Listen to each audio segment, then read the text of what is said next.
നമസ്കാരം സുഹൃത്തുക്കളെ, category number 31/2021 നടന്ന എക്സാമിന്റെ ഇന്ത്യൻ ഭരണഘടനയിൽ നിന്നുള്ള ക്വസ്റ്റ്യൻസും അതിനുമായി ബന്ധപ്പെട്ട അനുബന്ധ വിവരങ്ങളുമാണ് ഞാനിവിടെ ബാലൻസ് എന്ന് ചേർത്തത്. 31/2021 നടന്ന എക്സാമില് കുറച്ച് കോൺസ്റ്റിറ്റ്യൂഷൻ ക്വസ്റ്റ്യൻസ് ഞാൻ കഴിഞ്ഞ ക്ലാസ്സിൽ നമ്മൾ എന്ത് ചെയ്തു, ചർച്ച ചെയ്തു. അതുമായി ബന്ധപ്പെട്ട വിവരങ്ങളെല്ലാം നമ്മൾ പഠിച്ചു കഴിഞ്ഞു അല്ലേ. നോക്കൂ, നിങ്ങളൊരു 3-4 ക്വസ്റ്റ്യൻ പേപ്പർ പഠിച്ചു കഴിയുമ്പോൾ തന്നെ നമ്മുടെ ഇന്ത്യൻ കോൺസ്റ്റിറ്റ്യൂഷൻ കഴിയും. ഇതാണ് നമ്മുടെ പഠനത്തിന്റെ ട്രിക്ക് എന്ന് പറയുന്നത്. നമ്മൾ പറയാറില്ലേ, ഹാർഡ് വർക്ക് അല്ല സ്മാർട്ട് സ്റ്റഡി ആണ് ഏറ്റവും കൂടുതൽ PSC ഉദ്യോഗാർത്ഥികളെ ജോലിക്ക് എത്തിച്ചിരുന്നെങ്കിൽ എന്താണ്, പ്രീവിയസ് ക്വസ്റ്റ്യൻ പേപ്പർ വർക്ക്ഔട്ട് ചെയ്യുക, കണക്റ്റിംഗ് ഫാക്ട്സ് നന്നായിട്ട് പഠിച്ച് മാറ്റി ഏതാണ് PSC ക്വസ്റ്റ്യൻ ചോദിച്ചത്, ഞാൻ ആ ക്വസ്റ്റ്യൻ മൊത്തം പഠിക്കട്ടെ. അങ്ങനെ പഠിച്ച് വരുമ്പോൾ തന്നെ സിലബസ് ഇപ്പൊ നമ്മൾ കുറേ ഭാഗങ്ങൾ ആകെ 2-3 ക്ലാസ് ഇട്ടിട്ടുള്ളൂ. അപ്പോഴേക്ക് തന്നെ എത്ര ടോപ്പിക്കുകൾ നമ്മൾ ഇന്ത്യൻ കോൺസ്റ്റിറ്റ്യൂഷന്റെ തീർത്തു. ആ സ്ഥാനത്ത് നമ്മൾ ടോപ്പിക് വൈസ് ആയിട്ട് ഇടുക്കി ക്ലാസ്സിൽ ഒരു ദിവസം ഒരു ടോപ്പിക്കേ തീർക്കുള്ളൂ. അതല്ലേ ശരി? ആണ്, അതേ നമുക്ക് കഴിയുകയുള്ളൂ. അപ്പൊ നിങ്ങൾ പ്രീവിയസ് ക്വസ്റ്റ്യൻ പേപ്പർ നന്നായിട്ട് വർക്ക്ഔട്ട് ചെയ്യുക, ആ ടോപ്പിക് അവിടെ നന്നായിട്ട് പഠിക്കാനായിട്ട് ശ്രമിക്കുക കേട്ടോ. നിങ്ങളുടെ സപ്പോർട്ട് ഉണ്ടെങ്കിൽ നമ്മൾ പരമാവധി, നിങ്ങളുടെ സപ്പോർട്ട് കുറവായതുകൊണ്ടാണ് നമുക്കും എന്താണ് ഒരു ലാഗിങ് വരുന്നത്, മനസ്സിലായോ? നമ്മൾ ഇനി കോൺസ്റ്റിറ്റ്യൂഷൻ ക്വസ്റ്റ്യൻസും ഇന്ത്യൻ ജോഗ്രഫിയിലും ക്വസ്റ്റ്യൻസും ഒക്കെ നമുക്ക് പരിചയപ്പെടേണ്ടതുണ്ട്. മനസ്സിലാക്കണം, ഓരോരോ ടോപ്പിക്കായിട്ട് നമ്മൾ വേഗം ക്വസ്റ്റ്യൻ പേപ്പർ വർക്ക്ഔട്ട് ചെയ്ത്, അതായത് നമുക്ക് ഇപ്പോൾ കോൺസ്റ്റിറ്റ്യൂഷനിൽ കുറച്ച് ക്വസ്റ്റ്യൻസ് വർക്ക്ഔട്ട് ചെയ്യുമ്പോൾ തന്നെ നമ്മുടെ കോൺസ്റ്റിറ്റ്യൂഷന്റെ കഴിയും, ടോപ്പിക് അവിടെ കഴിയും. നിങ്ങൾ ഇത് കഴിഞ്ഞിട്ട് നിങ്ങളുടെ സിലബസ് ഒന്ന് നോക്കൂ, ഇതൊക്കെ ഞാൻ പഠിച്ചു കഴിഞ്ഞാണല്ലോ എന്ന് നിങ്ങൾക്ക് ചിന്ത വരും, മനസ്സിലായോ? അപ്പൊ നമുക്ക് എന്ത് ചെയ്യണം, നിങ്ങളുടെ സപ്പോർട്ടിനനുസരിച്ചിട്ട് നല്ല രീതിയിൽ നമുക്ക് ടോപ്പിക്കുകൾ എന്താണ് പ്രീവിയസ് ക്വസ്റ്റ്യൻ പേപ്പർ വർക്ക്ഔട്ട് ചെയ്യേണ്ടതുണ്ട് കേട്ടോ. അപ്പോൾ സബ്സ്ക്രൈബ് ചെയ്യാതെ കാണുന്നുണ്ടെങ്കിൽ തീർച്ചയായിട്ടും കൂട്ടുകാരെ സബ്സ്ക്രൈബ് ചെയ്ത് സപ്പോർട്ട് ചെയ്യണം കേട്ടോ. ലൈക്ക് ചെയ്യുക, ഷെയർ ചെയ്യണം, താഴെ കമന്റ് ചെയ്യാനും കൂടി മറക്കരുത് കേട്ടോ. ആരും കമന്റ് ചെയ്യുന്നില്ല, കാരണം പഠിത്തത്തിന്റെ തിരക്കായിരിക്കും എന്ന് വിചാരിക്കുന്നു. ഓക്കെ, കമന്റ് ഇടാൻ പോലും സമയം കിട്ടാതെ നിങ്ങൾ പഠിക്കുകയായിരിക്കും അല്ലേ. കമന്റ് ഇട്ടിട്ടില്ലെങ്കിലും നിങ്ങളൊരു ലക്ഷ്യസ്ഥാനത്ത് എത്തട്ടെ. എനിക്ക് അത്ര മാത്രമേ ഉള്ളൂ ആഗ്രഹം, ലക്ഷ്യസ്ഥാനത്ത് എത്താൻ. ടെലിഗ്രാം ഗ്രൂപ്പിൽ കൂടിയിട്ട് ജോയിൻ ചെയ്യാം. നമുക്ക് ക്ലാസ്സിലേക്ക് കടക്കാം. നോക്കൂ, ദേശീയ മനുഷ്യാവകാശ കമ്മീഷൻ, നിങ്ങൾ നോക്ക്, ഞാനിതിപ്പോ എത്ര 3 കാറ്റഗറി നമ്പർ നമ്മൾ ക്വസ്റ്റ്യൻ പേപ്പർ വർക്ക്ഔട്ട് ചെയ്തു അല്ലേ. 29 വർക്ക്ഔട്ട് ചെയ്തു, 30 വർക്ക്ഔട്ട് ചെയ്തു, 31 അല്ലെ. 3 കാറ്റഗറി വർക്ക്ഔട്ട് ചെയ്തതിലും ഫുൾ 3ലും ഏതാണ്, മനുഷ്യാവകാശ കമ്മീഷനും മൗലികാവകാശങ്ങള്, വനിതാ കമ്മീഷൻ, ഇതൊക്കെയാണ് നമ്മൾ പഠിക്കുന്നത് അല്ലേ. നോക്ക, ദേശീയ മനുഷ്യാവകാശ കമ്മീഷണറെയും മെമ്പർമാരെയും ശുപാർശ ചെയ്യുന്ന കമ്മിറ്റിയുടെ ചെയർമാൻ ആരാണ്?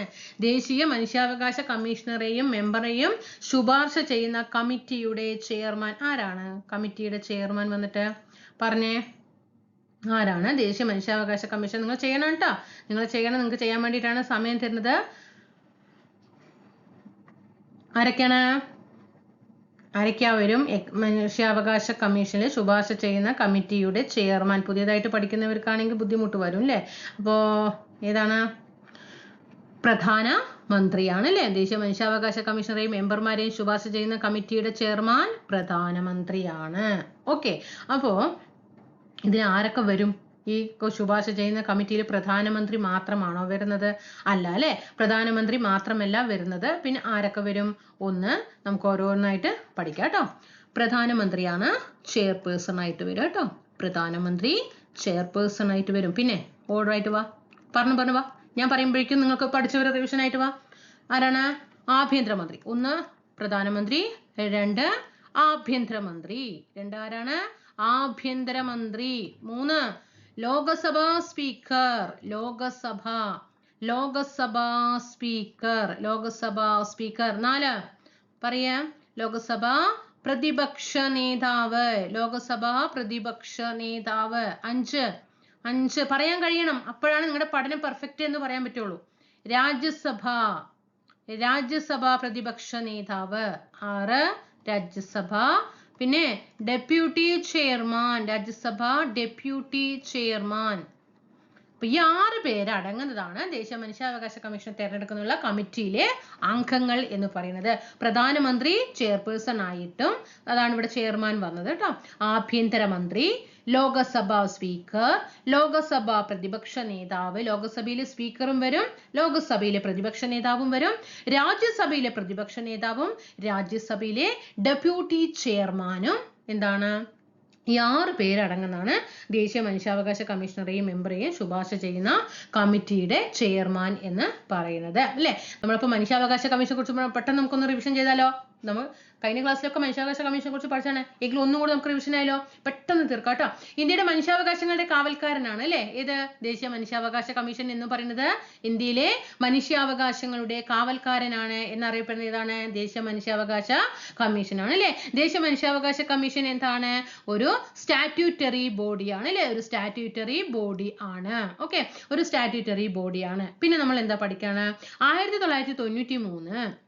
1993 സെപ്റ്റംബർ 28 നിലവിൽ വന്ന ദേശീയ മനുഷ്യാവകാശ നിയമം അനുസരിച്ചിട്ടാണ് 1993 ഒക്ടോബർ മാസം 12-ാം തീയതി ദേശീയ മനുഷ്യാവകാശ കമ്മീഷൻ സ്ഥാപിതമായത്.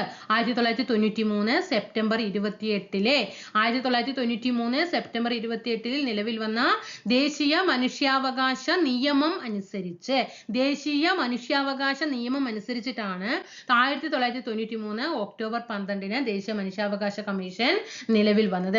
ഈ മനുഷ്യാവകാശ നിയമം അല്ലെങ്കിൽ മനുഷ്യാവകാശ കമ്മീഷൻ ഇതിലേക്ക് ഉരുത്തിരിഞ്ഞ ഒരു സംഭവം എന്ന് പറയുന്നത്, ഇതിലേക്ക് എത്തിപ്പെടാൻ വേഗം പോയിട്ട് 93 സെപ്റ്റംബർ 28 ഒരു നിയമം ഉണ്ടാക്കോ? ഇല്ല, ഉണ്ടാക്കില്ല അല്ലെ? 1991 പാരീസില് 1991 ഈ മനുഷ്യാവകാശങ്ങളുടെ സംരക്ഷണവും പ്രോത്സാഹനം എന്നിവയൊക്കെ കുറിച്ചിട്ടൊക്കെ ദേശീയ സ്ഥാപനങ്ങളിലൊക്കെ അവബോധം ഉണ്ടാക്കാൻ വേണ്ടിയിട്ട് 1991 പാരീസിൽ വെച്ച് നടന്ന ഒരു അന്താരാഷ്ട്ര ശില്പശാലയിൽ നിന്നും ഉരുത്തിരിഞ്ഞു വന്നതാണ്. 1991 പാരീസിൽ വെച്ച് നടന്ന ഒരു അന്താരാഷ്ട്ര ശില്പശാലയിൽ ഉരുത്തിരിഞ്ഞു വന്ന തത്വങ്ങളിൽ നിന്നാണ് ദേശീയ മനുഷ്യാവകാശ കമ്മീഷൻ സ്ഥാപിക്കപ്പെട്ടത്. ദേശീയ മനുഷ്യാവകാശ കമ്മീഷന്റെ ആപ്തവാക്യം എന്താണ്? ദേശീയ മനുഷ്യാവകാശ കമ്മീഷന്റെ ആപ്തവാക്യം എന്താണ്? സർവേ ഭവന്തു സുഖിന. എന്താണ്? സർവേ ഭവന്തു സുഖിന. സർവേ ഭവന്തു സുഖിന. മനസ്സിലായല്ലോ? ഈ ദേശീയ മനുഷ്യാവകാശ കമ്മീഷനിൽ 5 വിഭാഗങ്ങളുണ്ട്. ഓക്കെ, എന്താണ് ഞാൻ പറഞ്ഞതെന്ന്? കാരണം കഴിഞ്ഞ ക്ലാസ്സുകളിലും ദേശീയ മനുഷ്യാവകാശ കമ്മീഷനെ കുറിച്ച് നമ്മൾ കൂടുതലായിട്ട് അതിൽ രംഗനാഥ മിശ്ര അവർ അങ്ങനെ കമ്മീഷനിങ് അംഗങ്ങൾ എങ്ങനെയായിരുന്നു, കാലാവധി എത്രയാണ്, ഇതെന്നൊക്കെ നമ്മൾ പഠിച്ചിട്ടുണ്ട് അല്ലേ? അപ്പൊ അതിൽ നിന്ന് വേറിട്ടിട്ടുള്ള കുറെ പോയിന്റുകൾ നമുക്ക് ഇപ്രാവശ്യം പഠിക്കാം. എത്രയാണ്? 5 വിഭാഗങ്ങൾ. ദേശീയ മനുഷ്യാവകാശ കമ്മീഷനിൽ 5 വിഭാഗങ്ങളുണ്ട് അല്ലേ? എന്തൊക്കെയാണ് 5 വിഭാഗങ്ങൾ എന്ന് പറയുന്നത്? 1 ലാ ഡിവിഷൻ. ഏതാണ്? ലാ division. 2 investigation division. Investigation division. 3 policy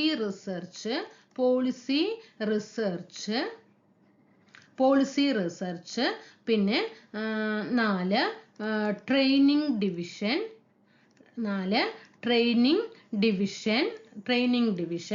5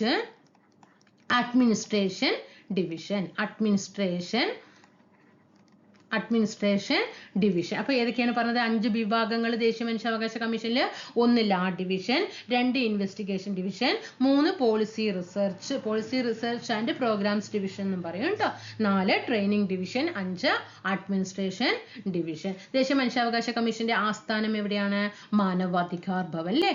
Manav Adhikar Bhavan അല്ലെങ്കിൽ മറ്റൊരു പേരെന്താണ്? മാനവ് അധികാർ ഭവൻ അല്ലെങ്കിൽ എന്താണ്? സർദാർ പട്ടേൽ ഭവൻ അല്ലേ? സർദാർ പട്ടേൽ ഭവൻ അല്ലെ? ഇനി ചെയർമാനെയും അംഗങ്ങളെയും ഒക്കെ നിയമിക്കുന്നതും രാജിക്കത്ത് സമർപ്പിക്കുന്നതും ഒക്കെ ആർക്കാണ്? രാഷ്ട്രപതിക്കാണ്. അതായത് ദേശീയ മനുഷ്യാവകാശ കമ്മീഷൻ ചെയർമാനെയും അംഗങ്ങളെയും നിയമിക്കുന്നതും നീക്കം ചെയ്യുന്നതും രാജിക്കത്ത് സമർപ്പിക്കുന്നതും ഒക്കെ രാഷ്ട്രപതിക്കാണ്. എന്നാൽ റിപ്പോർട്ട് സമർപ്പിക്കുന്നത് കേന്ദ്ര സർക്കാരിനാണ് കേട്ടോ. ദേശീയ മനുഷ്യാവകാശ കമ്മീഷൻ കേന്ദ്ര സർക്കാരിന് റിപ്പോർട്ട് സമർപ്പിക്കും. സംസ്ഥാന മനുഷ്യാവകാശ കമ്മീഷൻ സംസ്ഥാന ഗവൺമെന്റിന് റിപ്പോർട്ട് സമർപ്പിക്കും. അത് മനസ്സിലാക്കി വെക്കണം. ഇനി നമ്മൾ കമ്മിറ്റിയിലെ അംഗങ്ങളെയൊക്കെ നമ്മൾ പഠിച്ചു അല്ലേ? ദേശീയ മനുഷ്യാവകാശ കമ്മീഷന്റെ ആദ്യത്തെ ചെയർമാൻ ആരാണ്? ദേശീയ മനുഷ്യാവകാശ കമ്മീഷന്റെ ആദ്യ ചെയർമാൻ രംഗനാഥ മിശ്ര. ആരാണ്? രംഗനാഥ മിശ്രയാണ്. ഓക്കെ, ഇത്രയും കാര്യങ്ങൾ ഇവിടെ പഠിക്കാം. ഇനി അടുത്ത ക്വസ്റ്റ്യൻസ് വീണ്ടും മനുഷ്യാവകാശ കമ്മീഷനെ കുറിച്ചിട്ടാണ്. ആ ഒരു ക്വസ്റ്റ്യൻ പേപ്പറിൽ നിന്ന് എത്ര ദേശീയ മനുഷ്യാവകാശ കമ്മീഷനെ കുറിച്ചിട്ട് ക്വസ്റ്റ്യൻ വന്നിട്ടുള്ളത് നമുക്ക് മനസ്സിലാക്കാൻ പറ്റും കേട്ടോ. നമുക്ക് അടുത്ത ക്വസ്റ്റ്യൻസിലേക്ക് കടക്കാം. നെക്സ്റ്റ് ക്വസ്റ്റ്യൻ നോക്കൂ. ദേശീയ മനുഷ്യാവകാശ കമ്മീഷൻ ചെയർമാന്റെയും മെമ്പർമാരുടെയും കാലാവധി എത്രയാണ്? ചെയർമാന്റെയും മെമ്പർമാരുടെയും കാലാവധി ക്വസ്റ്റ്യൻ ചെയ്ത് നോക്കൂ. കിട്ടുന്നുണ്ടോ? 3 വർഷം അല്ലെങ്കിൽ 70 വയസ്സാണ് ദേശീയ മനുഷ്യാവകാശ കമ്മീഷൻ ചെയർമാന്റെയും മെമ്പർമാരുടെയും കാലാവധി. കാരണം 2019 ഒരു ഭേദഗതി കൊണ്ടുവന്നിട്ടുണ്ടായിരുന്നു. മനുഷ്യാവകാശ സംരക്ഷണ നിയമ ഭേദഗതി 2019 നിലവിൽ വന്നത്. അത് പ്രകാരമാണ് ചെയർമാന്റെയും അംഗങ്ങളുടെയും കാലാവധി 3 വർഷം അല്ലെങ്കിൽ 70 വയസ്സാക്കി. നമ്മൾ നേരത്തെ പറഞ്ഞു 1993 സെപ്റ്റംബർ 28 വന്ന ദേശീയ മനുഷ്യാവകാശ നിയമം അനുസരിച്ച് സെപ്റ്റംബർ 28 വന്ന ദേശീയ മനുഷ്യാവകാശ കമ്മീഷൻ നിയമം അനുസരിച്ചിട്ട് അന്ന് കാലാവധി എത്രയായിരുന്നു? ആദ്യം എത്രയായിരുന്നു കാലാവധി? ഓർമ്മയുണ്ടോ നിങ്ങൾക്ക്? എത്രയായിരുന്നു? 5 വർഷം അല്ലേ? അത് എത്രയാണ്? 5 വർഷം ആയിരുന്നു അല്ലേ? 5 വർഷം. അതില് 5 അല്ലെങ്കിൽ 70 വയസ്സ് അല്ലേ? അപ്പൊ അത് ഇപ്പൊ എന്താക്കി? 2019 ഭേദഗതി കൊണ്ടുവന്നപ്പോൾ അത് 5 വർഷം വേണ്ട 3 വർഷം അല്ലെങ്കിൽ 70 വയസ്സ് എന്നാക്കി മാറ്റി. അതില് ഈ 3 പേരുണ്ടല്ലോ, ഇപ്പൊ നമ്മളിപ്പോ പഠിക്കേണ്ടത് എത്രയാണ്? 3 പേരാണ്. ഈ 3 പേരില് ഒരാള് എന്തായിരിക്കണം? ദേശീയ മനുഷ്യാവകാശ കമ്മീഷൻ അംഗങ്ങളില് 3 പേര് മനുഷ്യാവകാശ കമ്മീഷനെ പറ്റിയിട്ട് അറിവുള്ളവരായിരിക്കണം. മനുഷ്യാവകാശ കമ്മീഷനെ പറ്റിയിട്ട് അറിവുള്ളവരായിരിക്കണം. പിന്നെ ഒരാള് എന്തായിരിക്കണം? വനിത ആയിരിക്കണം. ഓക്കെ, ഒരാള് വനിതയായിരിക്കണം, നിർബന്ധമായിട്ട് ഉണ്ടായിരിക്കണം അല്ലേ? ദേശീയ മനുഷ്യാവകാശ കമ്മീഷൻ അംഗങ്ങളെ മനുഷ്യാവകാശങ്ങളെ പറ്റി പ്രായോഗിക അറിവുള്ളവര് ആദ്യം എത്ര പേരായിരുന്നു? 2 പേരാണ് കേട്ടോ. ആദ്യം 2 പേരാണ്. അപ്പോ നമ്മൾ ദേശീയ മനുഷ്യാവകാശ കമ്മീഷൻ പഠിക്കുന്ന സമയത്ത് നിങ്ങൾ എന്ത് ചെയ്യണം? അതിന്റെ വർഷം, അതായത് ഇപ്പൊ ഒരു സ്റ്റേറ്റ്മെന്റ് ക്വസ്റ്റ്യൻ വരുന്ന സമയത്ത് അത് നിലവിൽ വന്നത് നിയമം നിലവിൽ വന്നത് ഏതാണ്? കമ്മീഷൻ രൂപീകരിക്കപ്പെട്ടതാണ്, ആദ്യത്തെ ചെയർമാൻ ആരാണ്? അങ്ങനെയുള്ള ബേസിക്സ് ആയിട്ടുള്ള കാര്യങ്ങൾ മുഴുവൻ പഠിച്ചിട്ട് വേണം നമ്മൾ എന്ത് ചെയ്യാൻ? വലിയ വലിയ കാര്യങ്ങളിലേക്ക് കടക്കാൻ. കാരണം ഒരു സ്റ്റേറ്റ്മെന്റ് ക്വസ്റ്റ്യൻ ചോദിക്കുമ്പോൾ അതില് പരമാവധി ഒരു 2-3 ഓപ്ഷൻസ് നോർമൽ ആയിട്ടുള്ള ക്വസ്റ്റ്യൻ ആയിരിക്കും. അതിൽ ഒരു ക്വസ്റ്റ്യന് 1-2 ഓപ്ഷൻ ആയിരിക്കും എന്തായിരിക്കുക? കുറച്ച് ടഫ് ആയിട്ട് തരിക കേട്ടോ. അപ്പോൾ നമുക്ക് ഈ ബേസിക്സ് ആയിട്ടുള്ള കാര്യങ്ങൾ അറിഞ്ഞാൽ തന്നെ നമുക്ക് എലിമിനേഷൻ മെത്തേഡിലൂടെ നമുക്ക് എന്ത് ചെയ്യാനായിട്ട് സാധിക്കും? അത് നമുക്ക് മാറ്റിയെടുക്കാനായിട്ട് സാധിക്കും അല്ലേ? അതായത് ക്വസ്റ്റ്യൻസ് നമുക്ക് ആൻസറിലേക്ക് എത്താനായിട്ട് സാധിക്കും. അപ്പൊ അത് മനസ്സിലാക്കണം. അപ്പൊ എപ്പോഴും നമ്മൾ എന്ത് ചെയ്യണം? നല്ലോണം ബേസിക്സ് ആയിട്ടുള്ള കാര്യങ്ങൾ നമ്മൾ പഠിച്ചിരിക്കണം കേട്ടോ. അത് ആദ്യം മനസ്സിലാക്കുക. അപ്പൊ ഇവിടെ നമ്മൾ പറഞ്ഞത് 1993 സെപ്റ്റംബർ 28 വന്ന ദേശീയ മനുഷ്യാവകാശ കമ്മീഷൻ നിയമം അനുസരിച്ച് ദേശീയ മനുഷ്യാവകാശ കമ്മീഷന്റെ കാലാവധി എന്ന് പറയുന്നത് 5 വർഷം അല്ലെങ്കിൽ 70 വയസ്സായിരുന്നു. എന്നാൽ 2019 ഭേദഗതിയോട് കൂടിയിട്ട് എന്താണ്? അത് 5 വർഷം വേണ്ട 3 വർഷം കാലാവധി മതി എന്നായി അല്ലേ? അങ്ങനെ എന്തായി? 3 വർഷം അല്ലെങ്കിൽ 70 വയസ്സ് എന്നതാണ് ദേശീയ മനുഷ്യാവകാശ കമ്മീഷന്റെ കാലാവധി എന്ന് പറയുന്നത് കേട്ടോ. അതവിടെ നന്നായിട്ട് മനസ്സിലാക്കണം. ചിലപ്പോ ഇനി അടുത്ത എക്സാമുകൾക്ക് മുൻപുള്ള കാലാവധി എത്ര എന്നായിരിക്കും ചോദ്യം വരും അല്ലേ? അപ്പൊ നമുക്ക് അവിടെ എന്താ കൺഫ്യൂഷൻ വരാൻ പാടില്ല. കൺഫ്യൂഷൻ വരാൻ പാടില്ല അല്ലെ? അപ്പൊ ആദ്യത്തെ ചെയർമാൻ ആരാണ്? ആദ്യത്തെ ചെയർമാൻ ദേശീയ മനുഷ്യാവകാശ കമ്മീഷന്റെ ആദ്യത്തെ ചെയർമാൻ ആരാണ്? രംഗനാഥ മിശ്രയാണ്. ആരാണ്? രംഗനാഥ മിശ്രയാണ്. മറക്കരുത്. ആദ്യത്തെ ആക്ടിംഗ് ചെയർമാൻ ആരാണ്? ആദ്യത്തെ ആക്ടിംഗ് ചെയർമാൻ ആരാണ്? ശിവരാജ് പാട്ടീലാണ്. ആരാണ്? ശിവരാജ് പാട്ടീലാണ്. ഇനി ദേശീയ മനുഷ്യാവകാശ കമ്മീഷനിൽ അംഗം, ചെയർമാൻ അല്ലാട്ടോ, അംഗമായിട്ടുള്ള മലയാളി വനിത ആരാണ്? ആരാണ് മലയാളി വനിത? ഫാത്തിമ ബീവി അല്ലേ? ആരാണ്? ഫാത്തിമ ബീവി. പിന്നെ അധ്യക്ഷനായിട്ടുള്ള ആദ്യ മലയാളി ആരാണ്? ആദ്യ മലയാളി ആരാണ്? ആദ്യ മലയാളി KG ബാലകൃഷ്ണൻ. ഓക്കെ ആണോ? ഇനി കൂടുതൽ കാലം അധ്യക്ഷ പദവി വഹിച്ചത് ആരെ എന്ന് ചോദിച്ചാലും ആരാണ്? KG ബാലകൃഷ്ണനാണ് കേട്ടോ. ആരാണ്? KG ബാലകൃഷ്ണനാണ്. പഠിച്ചല്ലോ? ഇത്രയും കാര്യങ്ങൾ ഇവിടെ പഠിച്ചു വെക്കുക. നെക്സ്റ്റ് ക്വസ്റ്റ്യൻ നോക്കൂ. ദേശീയ മനുഷ്യാവകാശ കമ്മീഷൻ വാർഷിക റിപ്പോർട്ടുകൾ സമർപ്പിക്കുന്നത് ആർക്കാണ്? അത് നമ്മൾ നേരത്തെ പറഞ്ഞു അല്ലേ? വാർഷിക റിപ്പോർട്ടുകൾ സമർപ്പിക്കുന്നത് ദേശീയ മനുഷ്യാവകാശ കമ്മീഷൻ ആണെങ്കിൽ അത് കേന്ദ്ര സർക്കാരിനും, സംസ്ഥാന മനുഷ്യാവകാശ കമ്മീഷൻ ആണെങ്കിൽ അത് സംസ്ഥാന സർക്കാരിനുമായിരിക്കും എന്ത് ചെയ്യുക? റിപ്പോർട്ട് സമർപ്പിക്കുക അല്ലെ? റിപ്പോർട്ട് സമർപ്പിക്കുക. അപ്പൊ ദേശീയ മനുഷ്യാവകാശ കമ്മീഷൻ വാർഷിക റിപ്പോർട്ട് ദേശീയ മനുഷ്യാവകാശ കമ്മീഷന്റെ കാലാവധി എത്രയാണ് പറഞ്ഞത്? 3 വർഷം അല്ലെങ്കിൽ 70 വയസ്സാണ്. എത്രയാണ് അംഗസംഖ്യ എന്ന് പറഞ്ഞത്? എത്രയാണ് അംഗസംഖ്യ? അതായത് ചെയർമാൻ പ്ലസ് 5 അംഗങ്ങൾ. ചെയർമാൻ പ്ലസ് 5 അംഗങ്ങൾ. എത്ര പേരായി? 6 പേരായി. അപ്പൊ നിങ്ങൾ കണക്ട് ചെയ്യുമ്പോൾ നമ്മൾക്ക് ഒരുപാട് കമ്മീഷൻ പഠിക്കുമ്പോൾ അവിടെ വർഷങ്ങളും ഒക്കെ മാറിപ്പോകും അല്ലെ, കാലാവധി അംഗങ്ങളൊക്കെ മാറിപ്പോകും. അപ്പൊ 3 വർഷം അല്ലെങ്കിൽ 70 വയസ്സ് എന്നാണ് കാലാവധി എങ്കിൽ 3ന്റെ ഇരട്ടി കൊടുക്കുക അംഗങ്ങൾ കേട്ടോ. 3ന്റെ ഇരട്ടി കൊടുക്കുക അവിടെ അംഗങ്ങൾ കേട്ടോ. 6 പേരാണ് ദേശീയ മനുഷ്യാവകാശ കമ്മീഷന് ഉള്ളത് എന്നുള്ളത് മനസ്സിലാക്കി വെക്കണം. 6 പേര് കേട്ടോ. 6 പേര് ചെയർമാൻ ഉൾപ്പെടെ 6 പേരാണ് മനുഷ്യാവകാശ കമ്മീഷനിൽ ഉള്ളത് കേട്ടോ. 6 പേരിൽ 3 പേര് നമ്മൾ നേരത്തെ പറഞ്ഞു മനുഷ്യാവകാശ കമ്മീഷനെ കുറിച്ചിട്ട് പ്രായോഗിക അറിവുള്ളവർ ആയിരിക്കണം. ഇതിലത്തെ 3 ഒരാൾ പിന്നെ ചെയർമാൻ പോയി അല്ലേ, ബാക്കി 5 പേരല്ലേ.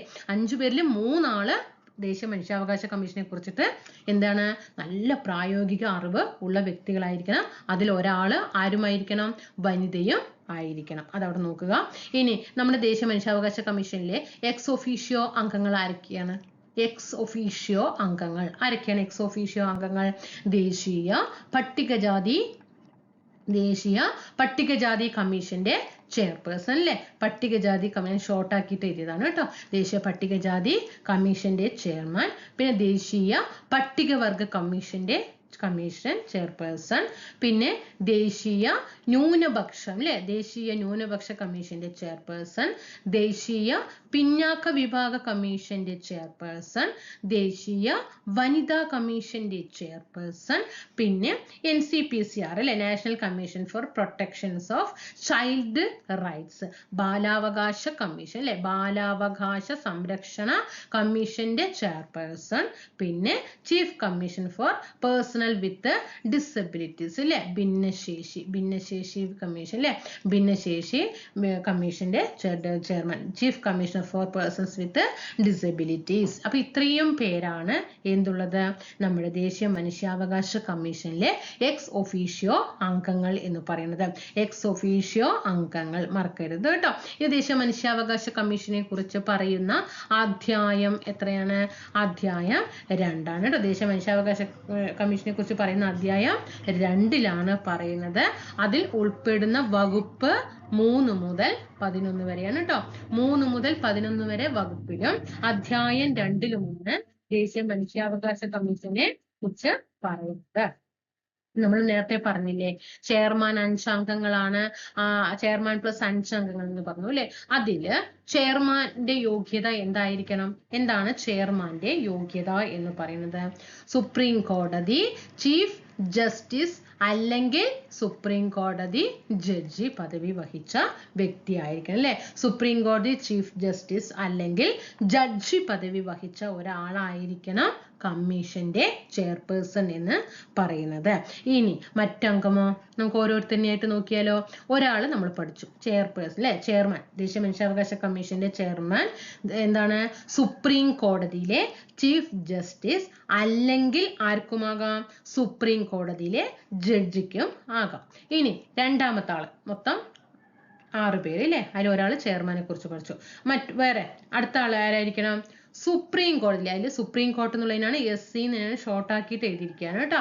Supreme court judge, supreme court judge അല്ലെങ്കിൽ മുൻ സുപ്രീം കോർട്ട് കേട്ടോ. ഇപ്പൊ പദവിയിൽ ഇരിക്കുന്ന വ്യക്തിക്കുമാകാം, അല്ലെങ്കിൽ മുൻ സുപ്രീം കോർട്ട് ജഡ്ജി ആയിട്ടുള്ള ഒരംഗം. ഓക്കെ. മൂന്നാമത്തത് ഹൈക്കോർട്ടിന്റെ chief judge, high court chief judge അല്ലെങ്കിൽ ഇപ്പൊ പദവിയിലുള്ളത് കേട്ടോ, അല്ലെങ്കിൽ മുൻ ഹൈക്കോർട്ട് ചീഫ് ജഡ്ജി പദവി വഹിച്ച അംഗം. ഇനി അടുത്തത് ഇപ്പൊ എത്ര പേരായി? 1, 2, 3 പേരായി. ബാക്കി ഇനി 3 പേരില്ലേ, അതിൽ 3 പേർ ആരായിരിക്കണം? നമ്മൾ നേരത്തെ പറഞ്ഞു മനുഷ്യാവകാശങ്ങളുമായി ബന്ധപ്പെട്ട കാര്യങ്ങളിൽ അറിവോ പ്രായോഗിക പരിചയമോ ഉള്ള വ്യക്തികളിൽ നിന്ന് 3 അംഗങ്ങൾ, ഒരാള് വനിത. മനസ്സിലായോ? മൊത്തം ഒന്നും കൂടി ഞാൻ പറഞ്ഞു തരാം.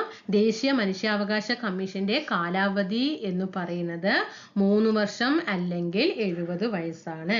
ദേശീയ മനുഷ്യാവകാശ കമ്മീഷനിലെ അംഗസംഖ്യ 6 ആണ്.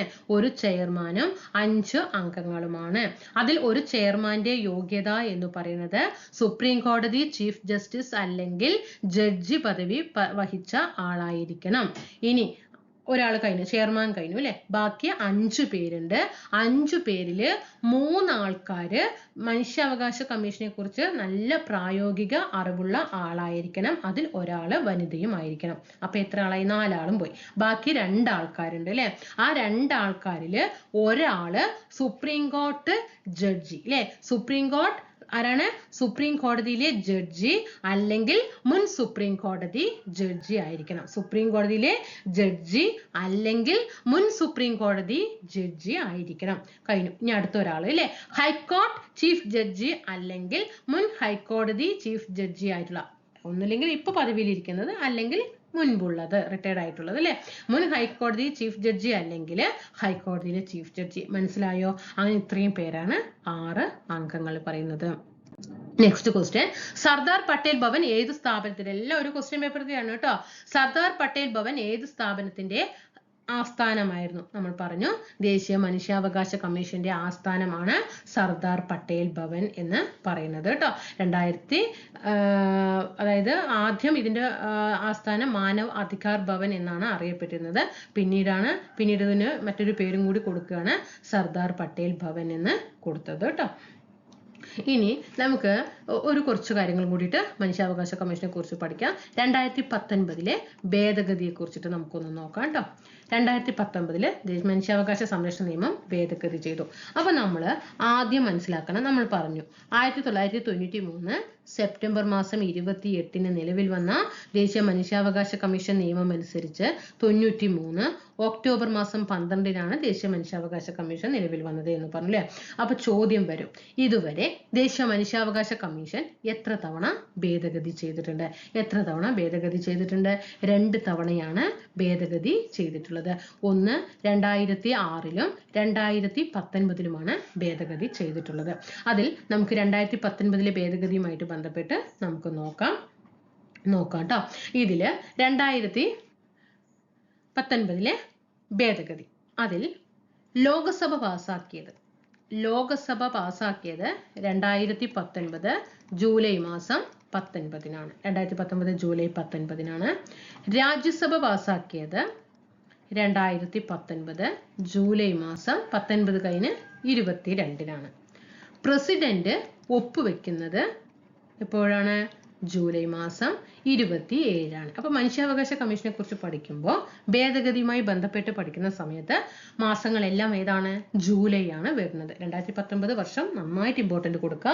ജൂലൈ 19 രാജ്യസഭ ജൂലൈ 22 പ്രസിഡന്റ് ഒപ്പുവെച്ചത് ജൂലൈ 27 നിയമം നിലവിൽ വന്നത് എപ്പോഴാണ്? ഒപ്പുവെച്ച അന്ന് നിയമം വരില്ല അല്ലെ. നിയമം നിലവിൽ വന്നത് എപ്പോഴാണ്? 2019 ഓഗസ്റ്റ് മാസം 2. പ്രീവിയസ് ക്വസ്റ്റ്യൻ ആണ്, ചോദിച്ചിട്ടുണ്ട്. ദേശീയ മനുഷ്യാവകാശ കമ്മീഷന്റെ 2019 ഭേദഗതി നിയമം നിലവിൽ വന്നത് എപ്പോ എന്ന് ചോദിച്ചിട്ടുണ്ട്. 2019 ഓപ്ഷൻ 4 ഓപ്ഷൻ 2019 ആയിരുന്നു. മാസവും വിത്ത് ഡേറ്റുമാണ് മാറ്റി തന്നത്. ഓഗസ്റ്റ് 2 കേട്ടോ. ഓഗസ്റ്റ് 2 ഇത് ലോകസഭയിൽ അവതരിപ്പിച്ചത് ആരാണ്?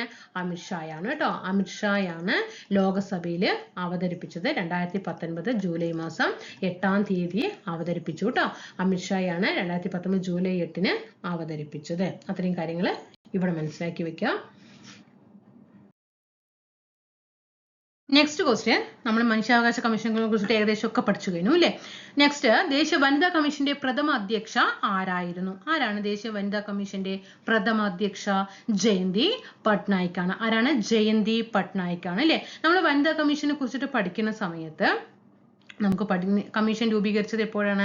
കമ്മീഷൻ രൂപീകരിച്ചത് 1992 ജനുവരി മാസം 31 ദേശീയ വനിതാ കമ്മീഷൻ രൂപീകരിച്ചത്. ഈ വനിതാ കമ്മീഷൻ രൂപീകരിക്കണമെങ്കിൽ ആദ്യം ഒരു നിയമം വേണ്ടേ? നിയമം വേണം. അത് ഏത് നിയമമാണ്? ഏതാണ് നിയമം?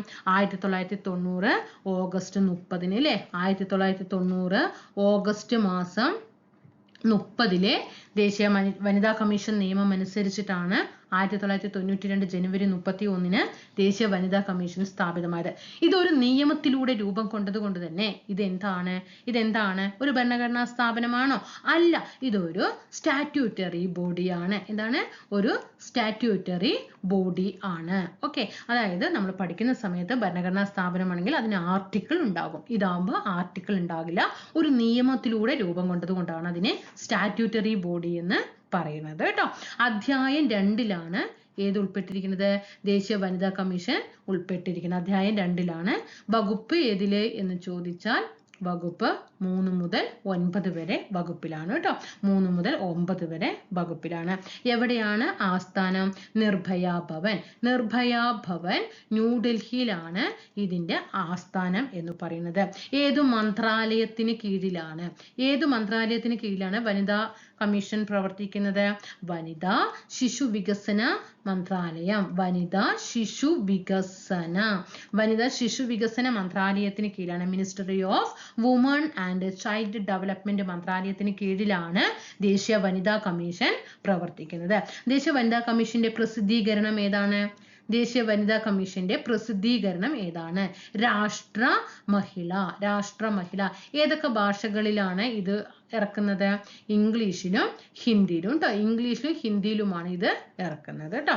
ഇനി ദേശീയ വനിതാ കമ്മീഷനിൽ എത്ര പേര് അംഗങ്ങളുണ്ട്? ഒരു ചെയർപേഴ്സൺ അല്ലെ?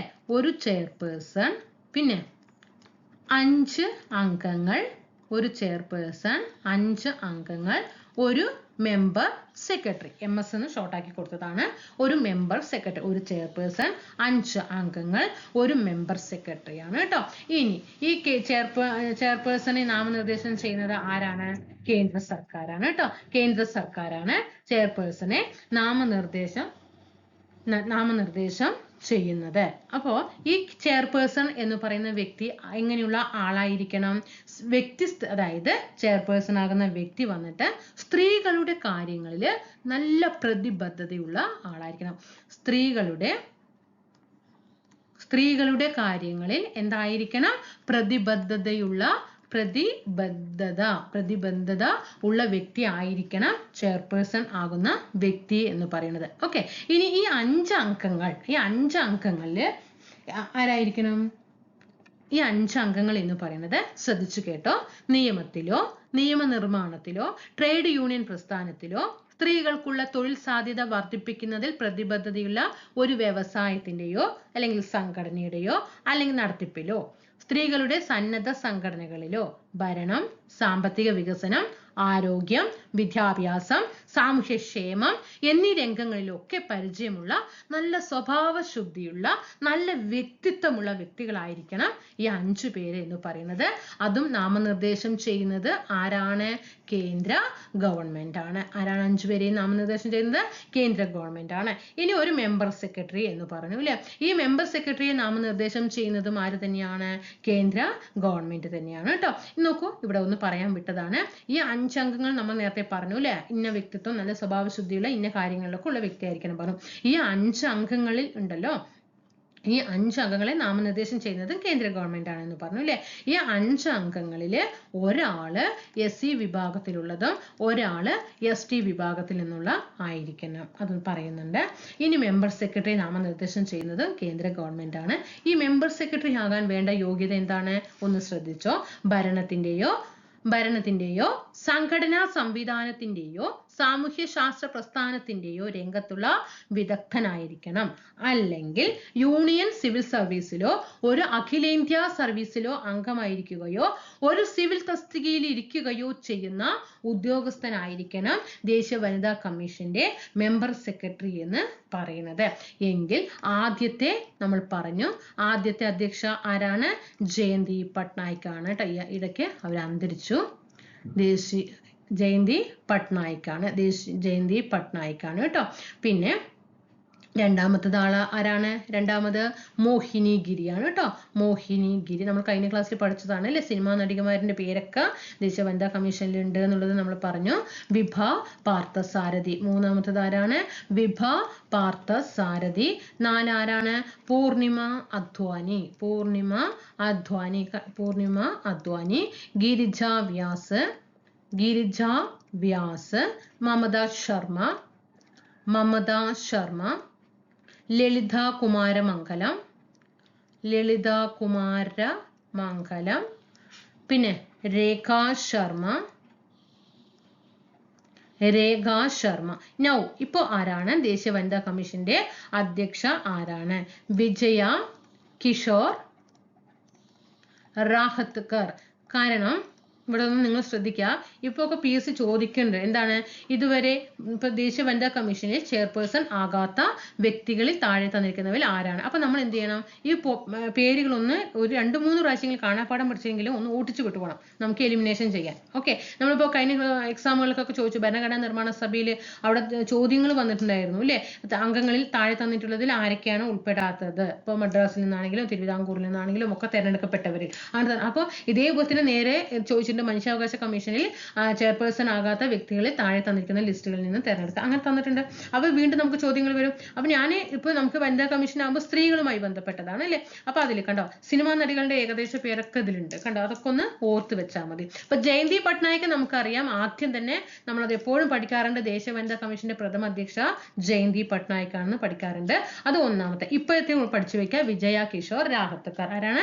വിജയ കിഷോർ രാഹത്തക്കർ. നോക്കിയേ, മോഹിനി സിനിമാ നടിന്റെ പേരില്ലേ മോഹിനി. പിന്നെ അടിപൊളി ഒരു പേരാണ് അല്ലെ, വിഭ പാർത്ഥസാരഥി. അതൊരു നല്ലൊരു അല്ലെ, നമ്മൾക്കൊരു പോയിന്റ് കൊടുത്ത് പഠിക്കാൻ പറ്റിയതാണ് വിഭ പാർത്ഥസാരഥി. കാരണം പൂർണിമ ഇന്ദ്രജിത്തിന്റെ വൈഫ് അല്ലെ. പിന്നെ ഗിരിജ പഴയകാല ഒരു നടിയുണ്ട്, നമ്മുടെ മമത. അതുപോലെ ലളിത കുമാരമംഗലം KPSC ലളിത കണ്ടിട്ടില്ലേ, അത് പഠിക്കുക. രേഖ ശർമ്മ മോഹൻലാലിന്റെ നായികയായിട്ട് ഓട്ടോയിലെ രേഖയില്ലേ ഒക്കെ അങ്ങനെ കണ്ടോ. അപ്പൊ സിനിമാ നടികളുടെ ഏകദേശ പേരൊക്കെ എന്തുണ്ട് ഇതിലുണ്ട്. അപ്പൊ നമുക്ക് ഫസ്റ്റത്തെ ജയന്തി പട്നായിക്കും ഇപ്പോഴത്തെ വിജയ കിഷോർ രാഹത്തക്കറും പഠിച്ചു കഴിഞ്ഞാൽ മറ്റുള്ളതൊക്കെ എന്ത് ചെയ്യാം, ജസ്റ്റ് ഒന്ന് ഓപ്ഷൻ വെച്ച് ജസ്റ്റ് ഒന്ന് വായിച്ചു വിട്ടാൽ മാത്രം മതി. ബൈ ചാൻസ് ഓപ്ഷൻ ചോദിച്ചാൽ നല്ലൊരു റാങ്ക് മേക്കിംഗ് ക്വസ്റ്റ്യൻ ആയിരിക്കും കേട്ടോ. അപ്പൊ സിനിമാ നടികളുടെ പേരൊക്കെ നമുക്ക് ഒന്ന് പഠിച്ചു വെച്ചു അല്ലെ. അപ്പൊ ഇത്രയും കാര്യങ്ങളാണ് പഠിച്ചു വെക്കുക കേട്ടോ. ഇനി ഇപ്പോ ആരാണ് നിലവിലെ മെമ്പർ സെക്രട്ടറി? ആരാണ്? ആദ്യത്തെ മെമ്പർ സെക്രട്ടറി ഉമാപിള്ളയാണ് കേട്ടോ. ആദ്യത്തെ മെമ്പർ സെക്രട്ടറി ഉമാപിള്ളയാണ്. ഇപ്പോഴത്തെ നിങ്ങൾ കറണ്ട് അഫയർ ഒന്ന് അപ്ഡേറ്റ് ചെയ്ത് നോക്കണേ, മാറിയിട്ടുണ്ടോ എന്ന് നോക്കണം. ഇപ്പൊ വന്നിട്ട് മീനാക്ഷി നെഗിയാണ്. ആരാണ്? മീനാക്ഷി നെഗി ട്ടോ. ഇപ്പോഴത്തെ ദേശീയ വനിതാ കമ്മീഷന്റെ മെമ്പർ സെക്രട്ടറി മീനാക്ഷി നെഗിയാണ്. ദേശീയ വനിതാ കമ്മീഷൻ അംഗമായിട്ട് ആദ്യത്തെ പുരുഷൻ ആരാണ്? വനിതാ കമ്മീഷനാണ്, പക്ഷെ ഒരു അംഗം ആദ്യമായിട്ട് ഒരു പുരുഷൻ വന്നിട്ടുണ്ടായിരുന്നു. ആരാണ്? അലോക് റാവത്ത് കേട്ടോ, അലോക് റാവത്ത്. ഓക്കെ, അപ്പൊ നമ്മൾ ക്ലാസ് ഇന്നത്തോടെ വൈൻഡപ്പ് ചെയ്യണേ. നമുക്കിനി അടുത്ത കാറ്റഗറി നമ്പറുമായിട്ട് അടുത്ത ക്ലാസ്സിൽ കാണാം കേട്ടോ. അപ്പോൾ എല്ലാ കൂട്ടുകാരും ഇപ്പൊ നിങ്ങൾക്ക് പ്രയോജനം വരുന്നുണ്ട് എന്ന് വിചാരിക്കുന്നു കേട്ടോ. ഇപ്പൊ നമ്മൾ ആകെ 1/2 മണിക്കൂറാണ് സമയം എടുത്തിട്ടുള്ളത് അല്ലേ. ഈ 1/2 മണിക്കൂർ സമയം കൊണ്ട് തന്നെ നമ്മൾ എന്ത് ചെയ്തു? ഇപ്പൊ നമ്മൾ ദേശീയ മനുഷ്യാവകാശ കമ്മീഷനെ കുറിച്ചിട്ട് നമ്മൾ പരമാവധി പോയിന്റുകൾ നമ്മൾ പഠിച്ച് മനസ്സിലാക്കാനായിട്ട് സാധിച്ചു. ദേശീയ വനിതാ കമ്മീഷനെ കുറിച്ച് പഠിച്ചു. ഞാൻ എക്സ്ട്രാ പോയിന്റുകൾ എപ്പോഴും ഓരോ ടോപ്പ് വരുമ്പോൾ കൂട്ടി നിങ്ങൾക്ക് തന്നിട്ട് എന്ത് ചെയ്തും ബൂസ്റ്റ് ചെയ്ത് പോകും കേട്ടോ. പഠിക്കാനായിട്ട് ശ്രമിക്കുക. തീർച്ചയായിട്ടും താഴെ കമന്റ് ചെയ്യാനായിട്ട് ശ്രദ്ധിക്കുക കേട്ടോ. അപ്പോൾ എല്ലാ കൂട്ടുകാർക്കും താങ്ക് യു. ബൈ.